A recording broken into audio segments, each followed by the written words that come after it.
بسم اللہ الرحمن الرحیم۔ پوری دنیا میں ایک واقعہ بہت مشہور ہوا، بڑی دھوم مچی ہوئی ہے اس واقعے کی۔ چند لمحوں کا وہ واقعہ ہے، لیکن اس چند لمحے کے واقعے نے پوری دنیا کو ہلا دیا ہے۔ سوشل میڈیا پہ اور ٹیلی ویژن چینلز پہ خبروں کا مرکز یہ واقعہ بنا ہوا ہے کہ ایک لڑکی جس کا نام مسکان، جس کے والد کا نام محمد حسین خان،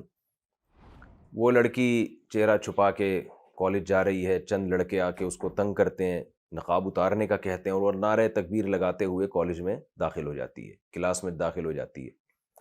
کہنے کو تو ایک چھوٹی سی خبر ہے یہ، لیکن آپ دیکھ رہے ہیں پوری دنیا میں ایک پوری ہلچل مچ گئی ہے۔ بی بی سی جیسا مشہور چینل، نیوز چینل، اس لڑکی کو بلا کے اس کا انٹرویو لے رہا ہے، اس کے والد سے انٹرویو لیے جا رہے ہیں۔ تو یہ اتنا مشہور کیوں ہو گیا یہ واقعہ؟ وجہ اس کی یہ ہے کہ یہ واقعہ اپنے اندر بہت سارے اسباق سموئے ہوئے ہیں۔ جتنے بھی پوری دنیا میں غیرت مند لوگ ہیں، وہ مسکان کی غیرت کو ہزاروں سلام پیش کر رہے ہیں۔ میں جو یہ کلپ ریکارڈ کروا رہا ہوں، اس کا ایک بہت بڑا مقصد مسکان کی غیرت کو سلام کرنا، اسے اپریشیٹ کرنا، اور اس جیسی دنیا میں جتنی بھی لڑکیاں ہیں جو حجاب کرنا چاہتی ہیں ان کو ہمت دلانا ہے۔ مسکان جیسی بہادر بہن نے چند منٹوں کے اندر، چند سیکنڈوں کے اندر وہ کچھ کر دکھایا ہے جو پردے پر لمبی لمبی تقریریں کرنے والے واعظین بھی شاید نہیں کر سکتے۔ مسکان کے اس چھوٹے سے واقعے نے پوری دنیا میں پردے کا تعارف کروایا ہے، پردے کا انٹروڈکشن کروایا ہے کہ پردہ محض ایک کلچر نہیں ہے، کسی قوم کا جیسے کلچر ہوا کرتا ہے۔ پردہ قرآن کا حکم ہے، مسکان قرآن کے اس حکم پر قائم ہے۔ میں حیران ہوں، میرا جسم میری مرضی کا نعرہ لگانے والی فیمنسٹ خواتین جو پاکستان میں، انڈیا میں، پوری دنیا میں ہیں، کچھ تو بولیں اس کے حق میں، کچھ تو بولیں مسکان کے حق میں۔ یہ عجیب بات ہے کہ جب جسم کو برہنہ کرنے کی بات آتی ہے، جسم کو بے لباس کرنے کی بات آتی ہے، تو فیمنسٹ ذہن رکھنے والی خواتین میرا جسم میری مرضی کے نعرے لگاتی ہیں کہ عورت آزاد ہے، وہ کپڑے پہنے نہ پہنے۔ لیکن یہ ادھوری بات کرتی ہیں۔ ان کی دعوت سے ہمیں یہ لگتا ہے کہ جہاں کپڑے اتارنے کی بات آتی ہے تو وہاں یہ نعرہ لگایا جاتا ہے کہ میرا جسم میری مرضی، ہم آزاد ہیں۔ جہاں حجاب کی بات آتی ہے تو وہاں بھی تو عورت کو آزادی ملنی چاہیے۔ ایک خاتون، اگر ایک جوان لڑکی نہیں چاہتی کہ میرے اوپر مردوں کی ہوس کی نگاہیں پڑیں اور وہ اسکارف لیتی ہے، وہ اپنے چہرے کو چھپاتی ہے، اس میں بھی تو اس کو آزادی ہونی چاہیے۔ لیکن انڈیا کی مودی حکومت جو اپنے آپ کو لبرل گورنمنٹ کہتی ہے، انڈیا کا لا ہے کہ وہ لبرلزم کو پروموٹ کرتا ہے، تو وہ کیوں خاموش بیٹھے ہوئے ہیں؟ یہاں تک نوبت کیوں پہنچی ہے کہ کالج میں ایک لڑکی اسکارف لے کر آ رہی ہے، چہرے کا پردہ کر رہی ہے اور اس کے خلاف نعرے بازی ہو رہی ہے؟ انڈین گورنمنٹ نے اپنی عوام کی ذہن سازی کیوں نہیں کی کہ جب ہم لباس اتارنے میں عورت کو آزادی دے سکتے ہیں تو لباس پہننے میں عورت آزاد کیوں نہیں ہو سکتی؟ میں ہمارے ملک میں صبح و شام عورت کی آزادی اور ویمن رائٹس کا نعرہ لگانے والی ان خواتین سے سوال کرتا ہوں کہ آپ کیوں ٹویٹ نہیں کر رہی مسکان کے حق میں؟ کیوں اس کو پروموٹ نہیں کر رہی ہیں؟ آپ اس پہ دھرنے کیوں نہیں دے رہی ہیں؟ آپ اس پہ جلوس کیوں نہیں نکال رہی ہیں؟ جہاں فیمنسٹ خواتین کا دن آتا ہے، ویمن رائٹس کا دن آتا ہے، کیسے کیسے بیہودہ نعرے لے کے پلے کارڈ پہ لڑکیاں کھڑی ہوتی ہیں، جو نعروں کا تذکرہ کرتے ہوئے بھی ہمیں شرم آتی ہے، اس کا زبان سے تذکرہ بھی ہمیں برا لگتا ہے۔ تو آپ یہاں بھی تو حمایت کریں نا کہ کوئی لڑکی اگر چاہتی ہے کہ میں مکمل جسم کا پردہ کروں تاکہ مردوں کی ہوس کی نگاہیں مجھ پہ نہ پڑیں، میں مردوں کی ایک کھیل تماشے کی چیز نہ بنوں، تو آپ اس کو بھی تو پروموٹ کریں۔ یہاں خاموشی نظر آئے گی آپ کو۔ ہمارے ٹی وی چینل کے وہ صحافی جو صبح و شام انسانیت کے حقوق کے نعرے لگاتے رہتے ہیں اور علماء کو برا بھلا کہتے رہتے ہیں، آج وہ بھی خاموش بیٹھے ہیں۔ وہ بھی دو بول مسکان کے حق میں بھرپور طریقے سے بولنے کے لیے تیار نہیں ہے۔ تو یہ جو چھوٹا سا واقعہ رونما ہوا ہے نا مسکان کا، اس واقعے نے عورت کی آزادی کا نعرہ لگانے والوں کی حقیقت ہمارے سامنے کھول دی ہے کہ یہ ان میں سے بیشتر لوگ اس نعرے میں منافق ہیں۔ یہ حقیقت میں عورت کو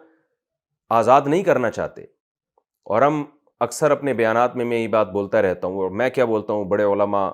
سب بولتے ہیں کہ جو تحریک بھی عورت کو بے لباس کر رہی ہے، عورت کو کپڑوں سے آزاد کر رہی ہے، عورت کو حجاب سے آزاد کر رہی ہے، وہ لیبل تو یہ لگا رہی ہے کہ ہم عورت کی آزادی کے علم بردار ہیں، لیکن حقیقت میں وہ مرد کو عیاش بنا رہی ہے، وہ مرد کے لیے عورت تک پہنچنے کے راستے کو آسان کر رہی ہے، تاکہ مرد جب چاہے، جس عورت سے چاہے، جس لڑکی سے چاہے، اس سے ریلیشن قائم کر کے اپنی جنسی ہوس کو پورا کر سکے۔ اسلام نے عورت کو حجاب کا راستہ دیا ہے کہ عورت ایک اٹریکشن کی چیز ہے، کوئی مرد جب اس کی طرف جانا چاہتا ہے تو اس لڑکی کی راہ میں اس کے باپ اور بھائیوں کی رکاوٹ ہو، پردہ رکاوٹ ہو، پراپر طریقے سے نکاح کا پیغام بھیجے اور اسے پراپر طریقے سے بیوی بنا کے گھر لے کر آئے، اور گھر لانے کے بعد اس کے حقوق ادا کرے، وہ تمام ذمہ داریاں پوری کرے جو ایک ہسبینڈ کی اور ایک شوہر کی ہوتی ہیں۔ لیکن وہ خواتین جو بے پردگی کو معاشرے میں پروموٹ کرنا چاہتی ہیں، وہ عورت کے حصول کو آسان بنا دیا، سستا بنا دیا۔ میں لوگوں سے کہتا ہوں، بتاؤ گرل فرینڈ کے کیا حقوق ہوتے ہیں؟ کیا اس کا نان نفقہ آپ کے ذمہ لازم ہے؟ کیا اس کی ماں کا وہی حق ہے جو بیوی کی ماں کا حق ہوتا ہے؟ کیا اس کے بھائیوں کا وہی حق ہے جو بیوی کے بھائیوں کا حق ہوتا ہے؟ کوئی رشتہ قائم نہیں ہوتا گرل فرینڈ بوائے فرینڈ میں۔ تو جو خواتین بھی بے پردگی کو پروموٹ کر رہی ہیں، وہ اصل میں اس عورت کا حق ضائع کر رہی ہیں جو باقاعدہ پراپر طریقے سے بیوی بن کے کسی کے گھر کی زینت بنی ہے۔ صبح شام کتنی خواتین کے کالز آتی ہیں ہمارے پاس، کتنی خواتین میرے اس دفتر میں ملاقات کے لیے آ چکی ہیں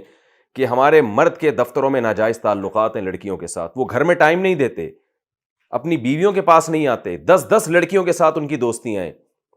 میں ان خواتین سے کہتا ہوں کہ جن لڑکیوں کے ساتھ آپ کے ہسبینڈ کی دوستیاں ہیں، وہ لڑکیاں پردے کی پابندی سے آزاد ہیں، وہ سلیو لیس کپڑے پہن کے، وہ اسکرٹ پہن کے دفتروں میں آتی ہیں، مردوں کی ہوس کی نگاہیں ان کے پہ پڑتی ہیں، آپ کے شوہر کی نگاہیں ان پہ پڑتی ہیں، وہ مردوں کو اپنی طرف مائل کرتی ہیں، جس کی وجہ سے مرد جو خراب مرد ہوتے ہیں ان کی طرف مائل ہوتے ہیں۔ معاشرے میں جہاں خیر ہے وہاں شر بھی ہے۔ لوگ ایسے موقع پہ یہ کہتے ہیں کہ بھئی جو خراب مرد ہیں وہ ان کی طرف جائیں گے نا، مرد کو چاہیے اپنے نظر کی حفاظت کرے۔ دیکھیے، برائی کا کوئی بھی ذریعہ ہو نا، ہمیں اس ذریعے پر پابندی لگانے کا حکم ہے۔ ایک چرسی اگر چرس لے کے لوگوں کے سامنے بیٹھ کے پینا شروع کر دے، آپ اپنے بچے کو وہاں جانے سے روکو گے کہ بیٹا وہاں چرسی بیٹھے ہوئے ہیں، چرسی ایک چرس پی رہا ہے، آپ وہاں جا کے چرس نہ پیو، اس لیے کہ اس بات کا خطرہ موجود ہے کہ آپ کا بیٹا بھی خراب نہ ہو جائے، وہ بھی نشہ نہ کرنا شروع کر دے۔ وہاں اگر کوئی یہ منطق پیش کرے کہ آپ اپنے بیٹے کی ایسی تربیت کریں کہ وہ چرسیوں میں سارا دن بیٹھا کرے مگر وہ چرس نہ پیے، لہذا اس کو چرسیوں میں بیٹھنے دو آپ، تو کیا یہ لاجک صحیح ہوگی؟ آپ کہیں گے میں دونوں طرف سے کام کروں گا، اپنے بچے کی تربیت بھی ایسی کروں گا کہ وہ نشے کے قریب نہ جائے، لیکن میں حفظ ما تقدم کے تحت اپنے بچے کو نشہ کرنے والے لوگوں میں بیٹھنے بھی نہیں دوں گا۔ اسلام مرد کی یہ تربیت بھی کرتا ہے کہ وہ نظر کی حفاظت کرے، لیکن اسلام ایسے قانون بھی بناتا ہے کہ مرد اگر نظر کی حفاظت کرنا چاہے تو اس میں مردوں کے لیے مشکلات نہ کھڑی ہوں۔ اسلام پردے کا ماحول پیش کرتا ہے، عورت کو حجاب کا پابند بناتا ہے کہ کوئی اگر مرد خراب ہونا بھی چاہے تو معاشرے میں خراب نہ ہو سکے۔ وہ ان خواتین کا کیا قصور ہے جو بیچاری شادی کر کے ایک کسی شوہر کی بیوی بنتی ہیں اور شوہر صبح و شام نئے نئے چہرے اپنے دفتروں میں دیکھ دیکھ کے ان کی طرف مائل ہو رہا ہے اور اپنی بیوی کو ٹائم دینے کے لیے تیار نہیں ہے۔ آپ یہ چاہتے ہیں کہ پوری دنیا کا فیملی سسٹم اسی طرح تباہ و برباد ہو جائے جیسے بہت ساری اقوام کا تباہ و برباد ہو گیا، یہاں تک کہ فادر جو ہے نا، فادر کی ڈیفینیشن چینج ہو چکی ہے۔ ایک زمانے میں فادر اسے کہا جاتا تھا جو آپ کی والدہ کا ہسبینڈ ہو، اور اب اسے بھی فادر کہا جانے لگا ہے جو اللیگل، جس کے کسی عورت سے ریلیشن ہوئے اور اس کے نتیجے میں آپ پیدا ہو گئے۔ تو آپ چاہتے ہیں کہ آپ کے معاشرے میں یہ خالہ، پھپھی، چچا، ماموں، بھتیجی، بہو، دیور، جیٹ، جٹھانی، سارا سیٹ اپ برباد ہو جائے۔ گرل فرینڈ بوائے فرینڈ کا رشتہ وہی ہوتا ہے جو میل فیمیل کا جانوروں میں آپس میں رشتہ ہوتا ہے۔ ہر وہ تحریک جو نکاح کو معاشرے سے ختم کر رہی ہو اور بے حیائی کو پروموٹ کر رہی ہو، اسلام چونکہ دین فطرت ہے، اسلام ایسی کسی تحریک کو کبھی برداشت نہیں کرتا، کبھی قبول نہیں کرتا۔ اور خاص طور پر یہ جو ہماری فیمنسٹ خواتین ہیں، ان کو چاہیے تھا اگر وہ واقعی خواتین کے حقوق میں سنجیدہ ہیں، وہ ویمن رائٹس دل سے چاہتی ہیں کہ خواتین کو حقوق ملے، تو انہیں چاہیے سب سے پہلے مرد کو وفادار بنائیں، کہ جس عورت سے وہ نکاح کرتا ہے اس سے وفا کرے، اور وہ تمام چیزیں جو اس کی اپنی بیوی کی طرف اٹریکشن میں رکاوٹ کا ذریعہ بنتی ہیں ان تمام چیزوں پہ پابندی کا مطالبہ کریں، اس کے لیے آواز اٹھائیں، اور مرد کی اپنی بیوی کی طرف اٹریکشن میں جو چیز سب سے زیادہ رکاوٹ بننے کا ذریعہ بنتی ہے وہ گھر کے باہر بے پردہ عورتوں کا جسم ہے، جو مردوں کو اپنی طرف مائل کرتا ہے، جو ان کے خاندانی نظام کو تباہ و برباد کرتا ہے۔ تو میں دوبارہ اپنی بات کی طرف آتا ہوں کہ جو تحریکیں عورت کی آزادی کے نام پر اس کو بے لباس کر رہی ہیں، اس کے جسم سے پردے کو ختم کر رہی ہیں، خوب اچھی طرح سمجھ لیں وہ عورت کو آزاد نہیں بنا رہی، وہ عورت تک مرد کے پہنچنے کو آزاد کر رہی ہیں، مرد کو آزاد کر رہی ہیں کہ وہ آزادی کے ساتھ جب چاہے عورت تک پہنچ جائے، جس عورت سے چاہے اپنی ٹھڑک پوری کرے، اپنی خواہش پوری کرے۔ تو مردوں کی آزادی کا، مردوں کی عیاشی بڑھتی ہے، اس سے عورتوں کی عیاشی نہیں بڑھتی۔ تو اس لیے ہم مسکان کی عظمت کو سلام کرتے ہیں کہ اس نے پردے پر مضبوطی دکھا کر پوری دنیا کو یہ پیغام دیا ہے کہ اگر عورت آزاد ہے تو جیسے پردہ نہ کرنے میں اس کو آزاد سمجھا جانے لگا ہے تو ایسے ہی عورت پردہ کرنے میں بھی آزاد ہے۔ اور مسکان کے اس واقعے میں اسلامک کنٹریز میں رہنے والی خواتین کے لیے بہت بڑا سبق ہے کہ ایک لڑکی ایک غیر مسلم ریاست میں رہ کے پردے پر مضبوطی سے قائم رہ سکتی ہے، جہاں اس کے پردے کو اپریشیٹ نہیں کیا جا رہا۔ جو خواتین عرب کنٹریز میں رہتی ہیں، جو خواتین پاکستان میں رہتی ہیں، جو ملیشیا میں رہتی ہیں، جو ترکی میں رہتی ہیں، جو اسلامک کنٹریز میں رہتی ہیں جہاں پردے کو اچھی نگاہوں سے دیکھا جاتا ہے، تو ان کے پاس کون سا اب عذر باقی بچا ہے کہ وہ پردے کے بغیر گھومیں۔ کتنی بڑی ہمت دکھائی ہے۔ قرآن مجید میں اللہ تعالیٰ نے فرعون کی زوجہ حضرت آسیہ کا بھی تذکرہ کیا اور حضرت مریم کا بھی تذکرہ کیا، اور اللہ نے نوح علیہ السلام کی زوجہ کا بھی تذکرہ کیا کہ نوح علیہ السلام کی زوجہ ایک پیغمبر کی بیوی ہو کر